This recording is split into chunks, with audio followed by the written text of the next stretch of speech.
Actuellement, notre Ivy Real Killer national est dans la sauce, comme on dit chez nous. Le chanteur K-Black, que tout le monde connaît pour le titre,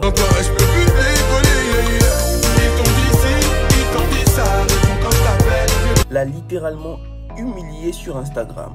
Triste situation pour Ivy qui devient coutumier des clashs depuis un moment. Avant de rentrer dans le vif du sujet, petite présentation de qui est Ivy Real Killer.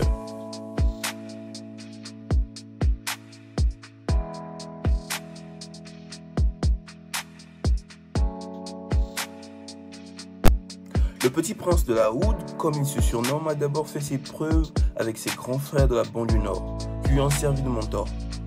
C'est bien plus tard qu'il va intégrer le groupe BGMFK et montrer tout son potentiel en tant que rappeur, mais également de chanteur. Pour lui, tout semble se dérouler pour le mieux. La signature chez Universal Afrique, la sortie de l'album du groupe, ainsi qu'un projet solo en préparation. Malgré quelques clashs par-ci, par-là, il n'aura pas connu une année aussi mouvementée que 2020 en termes de déception. On peut dire que cette année, l'artiste n'a pas chômé. Déjà au mois d'avril dernier, il s'était effrité avec le rappeur Rod Zang, avec qui il devait avoir un catalogue challenge. Avec les antécédents que les deux rappeurs avaient, on s'attendait à un catalogue challenge épique. Malheureusement, Rod Zang a décliné sa participation au dernier moment. Ivy n'a vraiment pas apprécié que Rod Zang se défile à quelques heures de l'événement. Ivy a dû faire son catalogue challenge seul et triste, tel un gosse abandonné sur le bord de la route. Il n'aura pas fallu longtemps avant qu'un nouveau drame ne vienne émoustiller la vie de notre Ivy. Son départ du groupe BGMFK avait été acté suite aux agissements de certains membres du groupe, en particulier ceux de Mickey R, le leader du groupe. C'est dans un direct sur Facebook, son réseau social de prédilection, que le rappeur s'est longuement exprimé.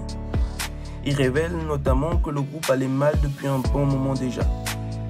Les frangins n'ont aucune considération pour moi, aucun respect pour ce que je fais, aucune reconnaissance, a-t-il déclaré. Ce qui marque pour lui le manque de considération, c'est notamment le fait qu'il a été évincé de plusieurs projets et qu'il n'ait pas la même visibilité que le reste du groupe. On constate aussi que le rappeur est absent de toutes les sorties du Classic Friday, un concept initié par le groupe permettant de sortir de nouveaux titres chaque vendredi. Avec le dernier en date, Jeune Ennemi, qui selon Ivy serait truffé de piques et punchlines à son encontre. Pour lui, c'est principalement Mickey R qu'il décrit comme un manipulateur compulsif et sans respect pour les artistes qui est à l'origine de sa situation. Après ces déclarations enflammées, Ivy a lancé le hashtag Libérer le son avec Ténor. Le son a finalement été lâché et alors qu'on pensait que toute cette histoire était finie, Ivy nous annonce un feat surprise avec l'artiste K-Black. Et là tout le monde se dit lourd, le frangin a changé de dimension. Dans la foulée, il publie le son et quelques heures après, les gens qui essayaient de l'écouter tombaient sur cette image. God! Wow! Oh my God! On a d'abord cru à un souci technique, sauf que dans la foulée, l'artiste K-Black a posté un message plutôt explicite concernant notre rappeur. C'est encore dans un long live, comme à son habitude, qu'il a tenu à apporter sa version des faits. Il a déclaré qu'il ne détiendrait pas les droits de la chanson, que c'était juste dommage qu'un son d'une telle ampleur reste dans les cartons.